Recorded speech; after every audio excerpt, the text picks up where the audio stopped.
আল্লাহ পাক রব্বুল আলামিনের কাছে যাইয়াই কয়, আল্লাহ কথা বললাম, কিন্তু আমার উম্মত কেমন করে তোমার সাথে কথা বলবে? আল্লাহ পাক কয়, বন্ধু তুমি জানি উম্মতের কথা বলবে, তুমি তো কোথাও যায় উম্মতের কথা বলো না। জানি তুমি উম্মতের কথা বলবে, যাও তোমার উম্মতের জন্য আমি মেরাজের ব্যবস্থা করে রাখছি। কেমনে? কয় 50 ওয়াক্ত নামাজ। এই 50 ওয়াক্ত নামাজ যদি তারা আদায় করে, এই নামাজের মধ্যেই আমি আল্লাহ তাদের সাথে কথা বলবো। তুমি যেভাবে কথা কইছো তোমার নামাজি উম্মতের সাথে আমি আল্লাহ এইভাবে কথা বলবো। নবীজি তো বড় খুশি, আসসালাতু মিরাজুল মুমিনিন। নবী জন্য নামাজ পেয়ে বড় খুশি, 50 ওয়াক্ত নামাজ পেয়ে নবী খুশি। আল্লাহর সাথে বিভিন্ন কথা হইল। বন্ধু আনছো কি দা? আল্লাহ পাক জিগাইছে, নবী উত্তর দিছে, লম্বা কিছু কথাবার্তা হইছে দুই বন্ধু। আল্লাহ পাক রব্বুল আলামিনের কাছ থেকে নবী আসার সময় আল্লাহ উম্মত রে কিতা দিছ, উম্মতে কেমনে কথা কইব? আল্লাহ কই, যাও যাও 50 ওয়াক্ত নামাজ দিয়ে দিলাম, কথা বলবে, অসুবিধা নাই। নবীজি তো মহা খুশি, চলে আসতেছেন। কিন্তু বন্ধুকে বিদায় দিতে মন চায় না। যতক্ষণ কাছে থাকে ততক্ষণ কথা বলতে মন চায়, ততক্ষণই দেখতে মন চায়। আল্লাহ পাক রব্বুল আলামিন তো আমার আপনার নবীর বন্ধু, আমার আপনার নবীর আশিক। আর নবী যেমন আল্লাহর আশিক, আল্লাহ নবীর আশিক। যেরকম সুবহানাল্লাহ। এইবার নবী চলে আসতেছেন, আল্লাহর মনে তো ভাল লাগে না, আল্লাহ পাকের মন তো চায় না বন্ধুরে বিদায় দিত। এজন্য আল্লাহ কই, মুসা বন্ধু জায়গা ফিরত পাঠিয়ে দিও। সুবহানাল্লাহ। মুসা নবী কই, নবী গো এত খুশি কেন? কয় উম্মতের লাগি মেরাজ লই আইছি। কয় কের মেরাজ? কয় নমাজ। কয় ওয়াক্ত? 50 ওয়াক্ত। মুসা নবী কই, নালিল্লাহ, দিনে 50 ওয়াক্ত নামাজ আপনার উম্মত পড়ব কেমনে? খাইব কখন? ঘুমাইব কখন? ব্যবসা করব কখন?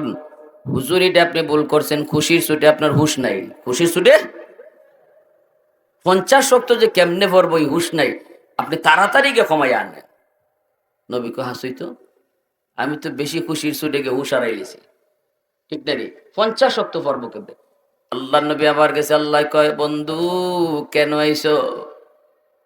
নবীকে আল্লাহ উম্মতের জন্য 50 ওয়াক্ত দিন কষ্ট হইব, কমাও। আল্লাহ কয়, যাও বন্ধু 5 ওয়াক্ত কমাইলাম। কয় ওয়াক্ত কমাইছে? 50 ওয়াক্ত থেকে 5 ওয়াক্ত কমলে রইছে কয় ওয়াক্ত? 45 ওয়াক্ত লইয়া আল্লাহর নবী আয়। আল্লাহ নবী যখন যায়, আল্লাহ কয়, মুসা রে জায়গা তো বন্ধু, আবার বুঝায়া শোনায়া ফিরত পাঠাইয়া দিও। মুসা নবী কই, না গো নবী না, 45 ওয়াক্ত পারবে না, পারবে না, তাড়াতাড়ি করে আরো কমায় আনেন। এইবার মুসা নবীর কথায় নবী আবার আইছে। আল্লাহ কয়, বন্ধু আবার কেন আইছো? আল্লাহ 45 ওয়াক্ত তারা পারবে না, কমান। আল্লাহ কয়, যাও বন্ধু কমাইলাম 5 ওয়াক্ত। নবী যায়, আল্লাহ কুদরতি মুস্কি হাসে। নবী জিগায়, আল্লাহ জিগায়, বন্ধু কেন আইছো? তাও আল্লাহ হাসিয়া হাসিয়া জিগায়। নবীও হাসিয়া হাসিয়া কয়, আল্লাহ কমাও। আল্লাহ হাসিয়া হাসিয়া কমায়। কদ্দুর? 5 ওয়াক্ত। কদ্দুর কমা রইছে কয়েকটা? এখন 40। এইবার নবী আসতেছে। আল্লাহ কয়, মুসা যত বন্ধুরে দেখি ততই তো ভালো লাগে, কথা যত কই ততই কইতে মন চায়। জায়গা তো দুস্থ, আবার তারে বুঝায় শোনায় ফিরত পাঠায়। মুসা নবী কয়, না গো নবী হবে না, কমান আরো। নবী আবার আইলেন। এইভাবে নবী 9 বার আইলেন। 9 বার আইলেন, 9 বার আল্লাহ দেখলেন, 9 বার আল্লাহ জিগাইলেন, কেন আইছো? নবী জবাব দিলেন, কথা হইল, বন্ধু বন্ধুরে দেখলো। সুবহানাল্লাহ। আরো আসতে কইবেন না? আল্লাহ কি পারলে একবারে 45 ওয়াক্ত কমাইতে পারে না? কিন্তু আল্লাহ একবারে কমাইল না, 9 বার নবীরে আনলো আর নিল কেন? কারণ এখানে ইশকের ব্যাপার, মহব্বতের ব্যাপার, ভালোবাসার বিষয়, ঠিক কিনা জোরা বলেন? যে যার প্রতি মহব্বত, তারে যত দেখে ততই তারে দেখতে মন চায়। যারে দেখতে ভালো লাগে, যার প্রতি ভালোবাসা, তার কথা শুনতেও তত ভালো লাগে। এজন্য আল্লাহ পাক একবারে কমাইছে না, 9 বারে কমাইছে, আর নবীরে 9 বার নেওয়াইছে। সুবহানাল্লাহ। এইবার যখন রইছে কয়েকটা জোরে বলেন রইছে কয়েক তো নবী জায়গা। আল্লাহ কয় মুসা কি কইতাম, বন্ধুর সাথে খালি কথা কইতেই মন চায়, পাঁচক তো লইয়া যাইতেছে, আবারও বুঝাইয়া শোনাইয়া ফিরত পাঠাইও, দেখি কি করা যায়। মুসা নবী কয় নবী গো, পাঁচক তো পারবে না, উম্মত দুইক তো পারে না, আপনি কমায় আনেন। নবী কয় আমি যাইমু না, আর যাইমু না। কই কেন? কয় যতবার গেছি আল্লাহ কমাইছে কয়েক তো কইরা, এখন রইছে কয়েক তো, আগের মতোই যদি তালে তালে কমাইয়া দেয় তার থাকবো নি? এ তো আমি খালি বাসুন, আমি আর যাইতাম না, যা হইছে হইছে, এটা লইয়ে যাইমু। মুসা নবী কয় জান গো নবী জান, অ্যাডভান্স মেসেজ পাইছি, কিছু না কিছু আল্লাহ দিবই। সুবহানাল্লাহ, আল্লাহর কাছ থেকে মেসেজ পাইছি, আপনি যান যান। তবে একটা বুদ্ধি শিখাই দেই, এখন যখন যাবেন যায় বলবেন আল্লাহ জিগাইব বন্ধু কেন আইছো? আপনি কইবেন আল্লাহ 9 বার আইছি, 9 বার কইছি কেন আইছি, এবার আমি কইমু না কেন আইছি, তুমি কও কেন আইছি। সুবহানাল্লাহ, আরো আরো আরো আস্তে। 9 বার আইছি, আমি কইছি কেন আইছি, এখন কেন আইছি আমি কইতাম না, তুমি কও। কারণ অন্তরের খবর জানেন কে? একটু জোরে আওয়াজ দিয়া বলেন কে? মনের খবর জানেন কে? আল্লাহু আলিমুম বিযাতিস সুদূর।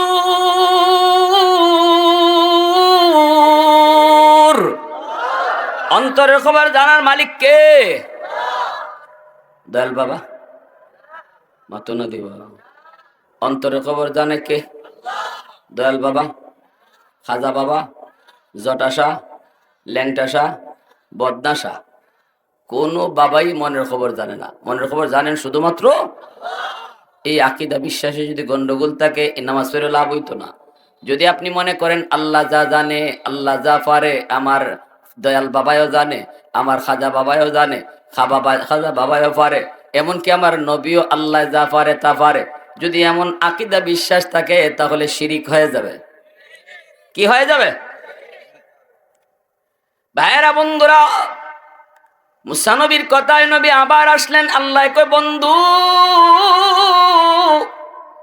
আবার কেন আইছো? নবী মুস্কি হাইসা কয় আল্লাহ এখন আমি কইতাম না, তুমি কও কেন আইছি।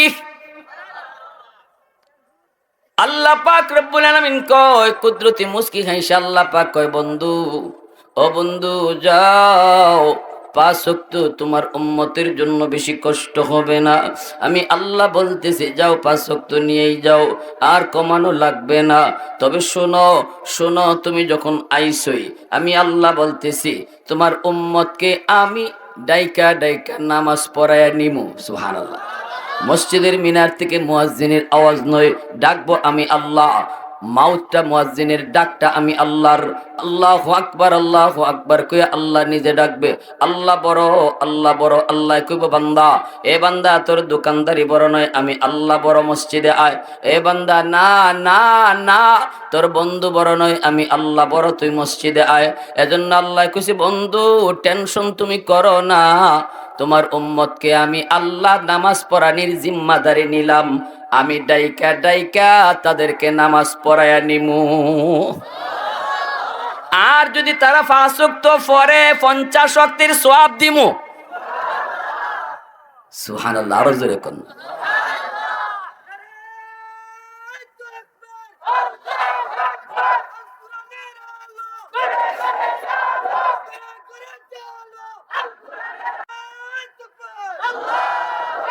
আমার ভাইরা বন্ধুরা জন্য বলতেছিলাম, নামাজ হলো এই উম্মতের জন্য মেরাজ।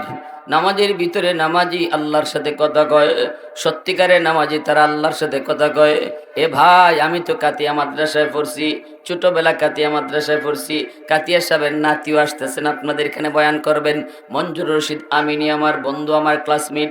এরপরে আমি ঢাকা চলে গেছিলাম, ঢাকাতেই ছাত্র জীবন শেষ করলাম, কর্মজীবনও ঢাকায় থাকলাম। এ ভাই কাতিয়ার সাহেব একদিন বলতেছেন বাবা শোনো, আমি দরগার মসজিদের ইমাম সাহেবের পিছনে নামাজ পড়তেছিলাম, তখন দরগার ইমাম সাহেব দুনিয়াতে জীবিত, হযরত মাওলানা আকবর আলী সাহেব রাহিমাহুল্লাহ। তখন যখন তিনি দুনিয়াতে জীবিত বহুত বড় মুস্তাজাবুদ দাওয়া ছিলেন, হাত উঠাইলেই যার দোয়া কবুল হইতো। আল্লাহু আকবার। এত বড় বুজুর্গ, এত বড় আল্লাহর ওলিরা সিলেটের মাটিতে আছেন, ঠিক কিনা জোরে বলেন?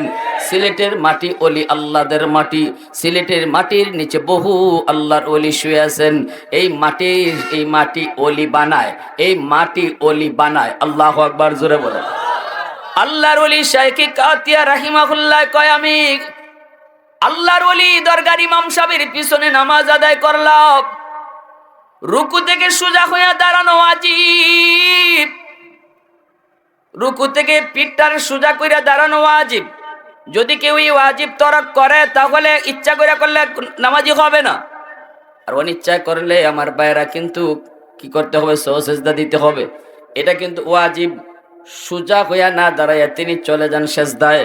শাইখে কাতিয়া রহমতুল্লাহ আলাইহি তিনি দেখছেন দরগার ইমাম সাহেব তো রুকু থেকে সোজা হইয়া দাঁড়ান না, ওয়াজিব তরক হইতেছে। নামাজ শেষ হলো, অল্প সময়ে নামাজ পড়াইলেন। আল্লাহর ওলি কিন্তু কম সময়ে নামাজ পড়াইতেন, ফরজ নামাজ উনি অল্প সময়ে পড়াইতেন, কারণ ইনি বুঝতেন পিছনে তার অনেক মানুষ যারা বিভিন্ন সমস্যা রাখিয়া নামাজে আইছে, কেউ দোকানের শাটার খোলা রাখিয়ে নামাজে আইছে। এখন যদি আমি বুজুর্গি দেখাই, আধা ঘন্টা লইয়া 4 রাকাত নামাজ পড়াই, এদিকে তার দোকান ডাকাতি হয়ে যাব।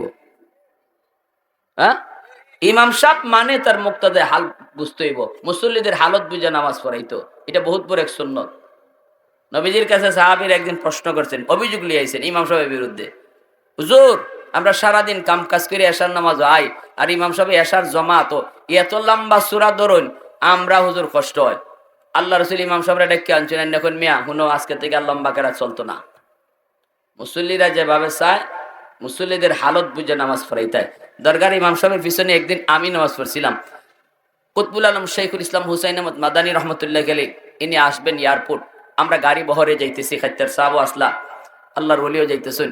তো দরগার দ্বারও গিয়ে গাড়ি থামছে, আমরা নামাজ পড়বো আসরের। হুজুরা বলতেছেন, বাবা কেউ দরগা যাইও না, এখানে আমরা নামাজ পড়িলিম জমাতে, নাইলে আমরা এয়ারপোর্ট গিয়ে হুজুরে পাইতাম না, ফেস লাগবো, কেউ যাইও না।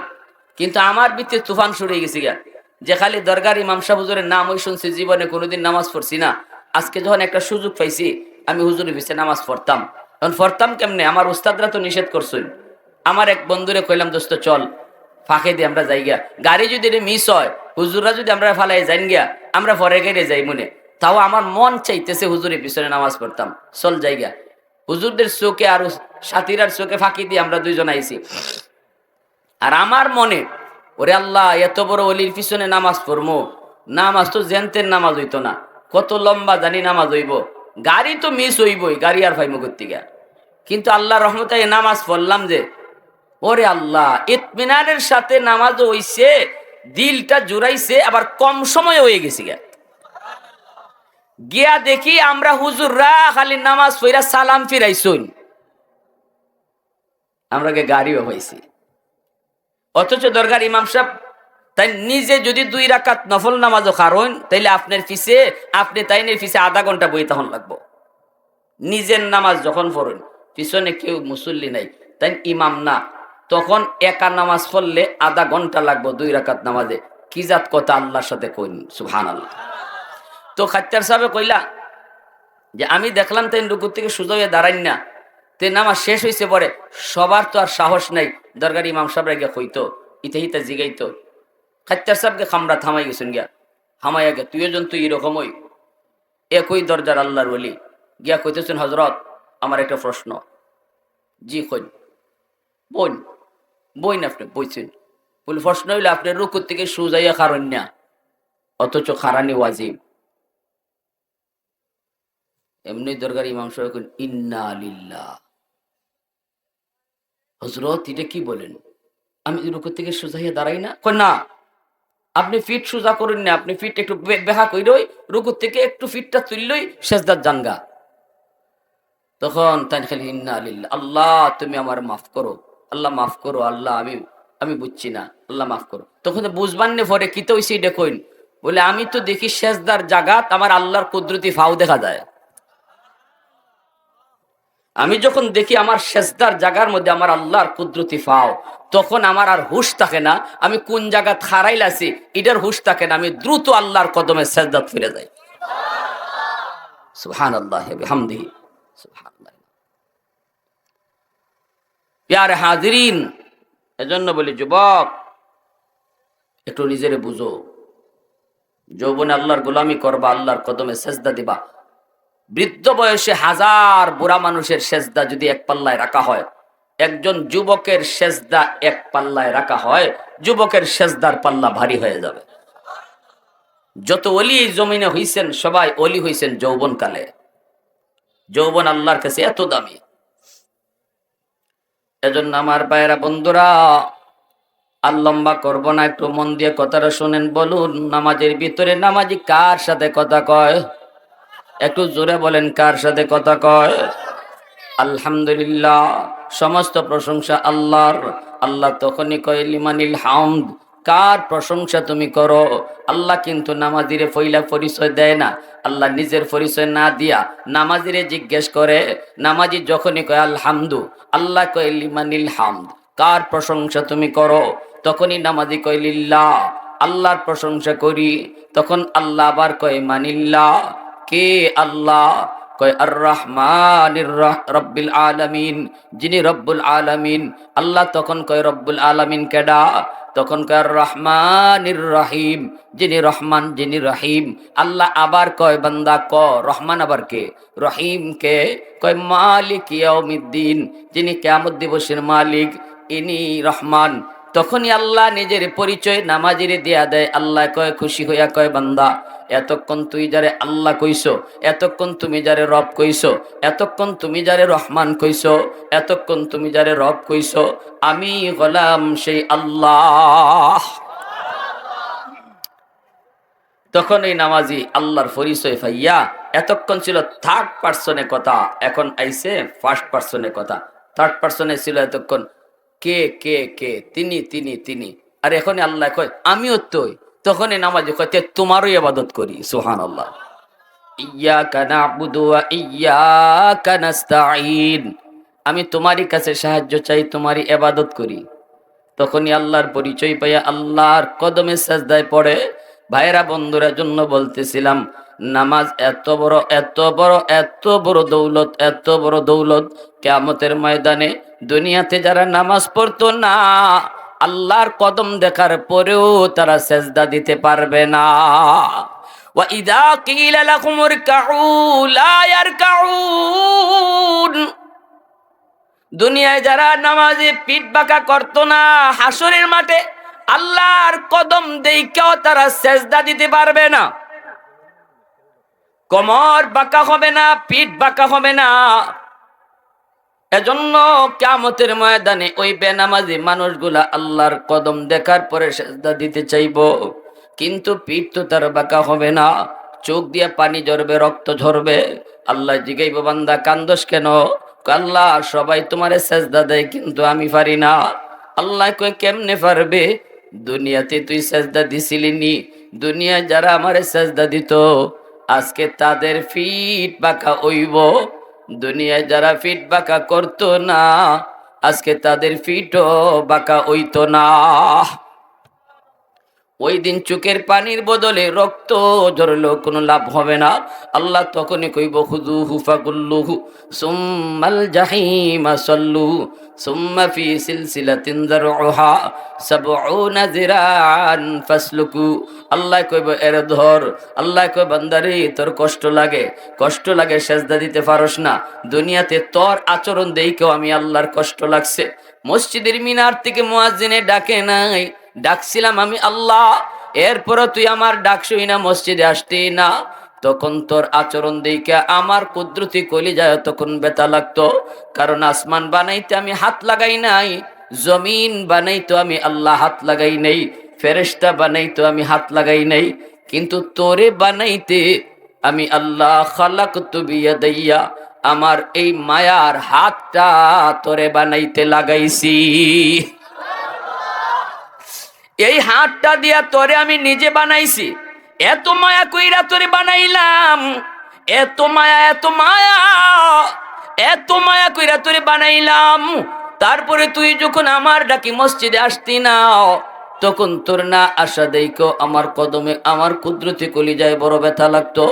তুই মসজিদের পাশ দিয়ে চইলা যাইতি, আমি তোরে পিছন থেকে ডাকতাম, ইয়া আইয়ুহাল ইনসান মা গাররাকা বিরব্বিকাল কারীম। বান্দা, কে তোরে আমি আল্লাহ থেকে ভুলাই দিল? আমি তোরে মায়ের পেটে খাওয়াইলাম, আমি আল্লাহ তোরে দুনিয়া আসার পর মায়ের বুকে তোর দুধ আগেই আমি ব্যবস্থা করে রাখলাম। তোরে যখন যেভাবে বড় করার, তখন তোরে যখন যে অবস্থায় তোরে বড় করার এভাবে বড় করলাম। দাঁত ছিল না, তোরে দাঁত দিলাম। তোর হাঁটার শক্তি ছিল না, আমি আল্লাহ তোরে হাঁটার শক্তি দিলাম। হাত ছিল, ধরার শক্তি ছিল না, আমি তোরে ধরার শক্তি দিলাম। জবান ছিল, কথা বলার শক্তি ছিল না, আমি জবান দিলাম। সবকিছু আমি আল্লাহ তোরে দিলাম, time to time, time to time, time to time. এরপরে আমি ডাকলে পরে যখন তুই মসজিদে আসতি না, তখন তোর না আসা দেখেও আমার কুদরতি কলিজায় বড় ব্যথা লাগতো, বড় ব্যথা লাগতো রে বান্দা। এখন কান্না করে লাভ নাই। আল্লাহ ফেরেশতারে কইব, এরে ধরো, 70 গজ জিঞ্জির দিয়ে ওরে বাঁধো, এরপরে জাহান্নামে ওরে নিক্ষেপ করো। এজন্য বলি ভাইরা, যুবক, আজকে থেকে সবক নাও, আর জীবনে কোনো দিন আমরা নামাজ ছাড়বো না। কারা কারা এই নিয়তটা করবা? একটু দিল থেকে হাতটা উঠাও। আল্লাহ তুমি কবুল করো। সবাই বলেন আমিন, আরো জোরে বলেন আমিন। পরিশেষে এই মাহফিলকে আল্লাহ কবুল করেন। যে যুবকরা এত সুন্দর আয়োজন করে এলাকাবাসীর সহযোগিতায়, এই যুবকদেরকে আল্লাহ যৌবনে অলি বানান। প্রত্যেকটা যুবক কথাটা বুঝে আসছে ভাই? নিরপেক্ষভাবে বইলা যায়, একটু মন দিয়ে বুঝবেন। আপনার এখানে সচেতন মানুষ, বুঝের কথা কইলে বুঝতেন না কেন লাগে? হ্যাঁ, আমি গাউরামি কইরে কইলেন না, আপনি আমার সাথে গাউরামি করবেন। আমি বুঝের মাধ্যমে কইতেছি, ঠিক কিনা? শুনেন, জন্ম থেকে নিয়ে 40 বছর পর্যন্ত নবীর জীবনে একটা পাঠ, এই পাঠটাকে আমরা মিলাদুন নবীর পাঠ ধরতে পারি, যেহেতু এই জীবনটার মধ্যে শরীয়তের কোনো বিধিবিধান নাই। শুধু আমার নবীর জীবনে কি ঘটছে, নবীর জন্মের সময় কি হয়েছে, নবীজির সিনাচাক কেমনে হয়েছে, নবীজির এরপরে কেমনে হয়েছে, নবীজির দেইকা এরকম ভাবে আসমান জমিনে কি করছে, গাছপালা কি করছে, হ্যাঁ, নবীজির দুধমা হালিমা সাদিয়া কেমনে নবীরা নিয়ে গেছে, সব কিছু শুনবো, আলোচনা শুনবো। শুনলে সওয়াব, করলেও সওয়াব, নফল বন্দেগীর সওয়াব। কিন্তু যদি কোন হুজুর একটু নামাজের কথা কন, একটু হজের কথা কন, তাহলেই আমার নবীর জীবনের সিরাতুন নবীর পাঠ থেকে আলোচনা করতে হবে। কথাটা বুঝে আসছে? তাহলে মিলাদুন নবী অস্বীকার করার সুযোগ নাই, সিরাতুন নবী অস্বীকার করার কোনো সুযোগ। যে বলবো আমি সিরাতুন নবী মানি, মিলাদুন নবী মানি না, সে নবীর 40 বছর মানলো না। আর যদি কেউ কয় আমি মিলাদুন নবী মানি, সিরাতুন নবী মানি না, তাহলে সে কোরআনকেই মানলো না, নবীর জীবনের 40 বছরের পরের অংশটারে মানলো না। সিরাতুন নবীর না মানার অর্থ হলো নবুয়ত পাওয়ার পরের জীবনটারে না মানা। ইমান থাকবো? জোরে কন, ইমান উঠি থাকতো না, কোরআন অস্বীকার হইব, কোরআনই পাইতো না সে খুঁজিয়া, যদি সিরাতুন নবী না মানে। তাহলে আমরা কি বুঝলাম? মিলাদুন নবীর পাঠ থেকে একটা ঘটনা শুনেন। রাসূলের জীবন, নবীজির দুধমা হালিমা সাদিয়া। আগেই কইছি শুরুতে, আমার নবী হলেন এই উম্মতের জন্য সবচেয়ে বড় নিয়ামত। দুনিয়া আসার পর নবীজিকে নেওয়ার জন্য মক্কার আশেপাশের গ্রাম থেকে মহিলারা উটের পিঠে সাওয়ার হইয়া মক্কায় ঢুকলো। হালিমা সাদিয়া নবীর দুধমা, উটটা ছিল বড় দুর্বল, পিছনে পিছনে আসছেন, বান্ধবীদের সাথে তাল মিলাইতে পারে না, উটের গায়ে শক্তি নাই। সব বান্ধবীরা আগেই মক্কায় ঢুকলো, টাকার বিনিময়ে বাচ্চাদেরকে ওরা নিয়ে যায়, নিয়ে দুধ খাওয়ায়, একটু বড় কইরা আবার বাপ মার কাছে দিয়া যায়। যতদিন দুধ খাওয়ায় গ্রামে নিয়া, গ্রামের পরিবেশটা তখন ভালো, আবহাওয়া ভালো, গ্রামের ভাষাটাও ছিল আরবে তখন অত্যন্ত সুন্দর ভাষা, শুদ্ধ ভাষা। আর শহরের ভাষা ছিল মিশ্রণ। আমাদের ঢাকা শহরে দেখেন না, ঢাকা শহরে কিন্তু শুদ্ধ ভাষা নাই। ঢাকা শহরে শুদ্ধ ভাষা নাই। ঢাকা শহরে হচ্ছে বরিশাল, নোয়াখালী, সিলট সব মিলাইয়া ডাইলে চাউলে খিচুড়ি। ঢাকা হইছে খিচুড়ি মার্কা ভাষা। শুদ্ধ ভাষা যদি জানার লাগে, ও কুষ্টিয়া যাইতে হইব। যশোর যাইতে হইব, আপনার গালি দিব তাও আপনি কইয়া গালি দিব, একবারে কঠিন থেকে কঠিন আপনারে গালি দিছে তাও আপনি কইয়া, আর আমরা কইব তুই, তোরে খাইলিছি, ঠিক না? হেরা তুই তো কই না, তুমিও না, আপনি কইয়া গালি দেয়। যশোর কুষ্টিয়ার মানুষ তো বাংলা ভাষা ওইখানে, ঢাকা শহর রাজধানী খিচুড়ি, মক্কা তখন এরকম একটা খিচুড়ি মার্কা ভাষার দেশ আছিল। এজন্য ওই বাচ্চাদেরকে শুদ্ধ ভাষা শিখাইবার জন্য, শুদ্ধ ভাষা অভ্যস্ত করার জন্য গ্রামের পরিবেশও ভালো, মহিলারা টাকার বিনিময়ে শহরের বাচ্চাদেরকে নিয়ে যাইতো, দুধ খাওয়াইতো, ওইখানে রাখতো, তারপরে আবার সময় মতো দেওয়া যাইতো।